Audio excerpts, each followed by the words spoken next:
Boris Johnson has been put on the spot over Environment Secretary George Eustace's attempt to blame the EU for the ban on shellfish exports to the EU, with Labour arguing the situation is in fact the result of negligence by the UK government. Rule changes that came into force as a result of the signing of the trade deal in December mean live mussels, cockles, oysters and other shellfish caught in the UK's Class B waters are no longer permitted to enter the EU.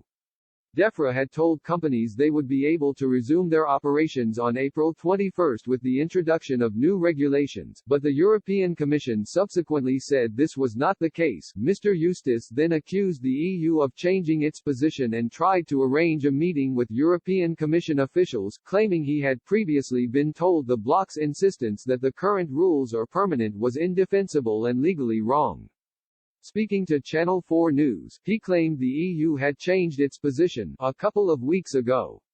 But a letter which he sent on December 10, and which has been seen by the Politics Home website, appears to indicate he was aware the EU rules were in fact in place indefinitely. In a letter to Mr. Eustace, Shadow Fisheries Minister Stephanie Peacock, who previously pressed the minister in Parliament, demanded an explanation.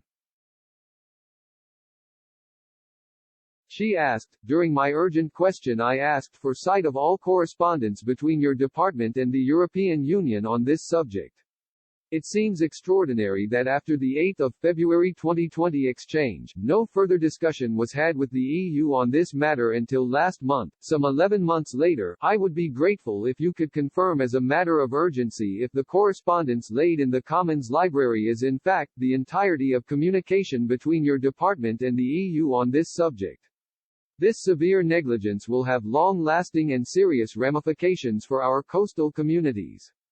Peacock also called on the government to alter the seafood disruption scheme set up to provide financial support to seafood exporters hit by post-Brexit disruption, with concerns that many traders are falling through the cracks. She added, "The criteria for the £23 million Seafood Disruption Compensation Scheme (SDCS) are very limited in scope and do not appear to match the ambitions to which government ministers appear to have been alluding to publicly prior to its official launch.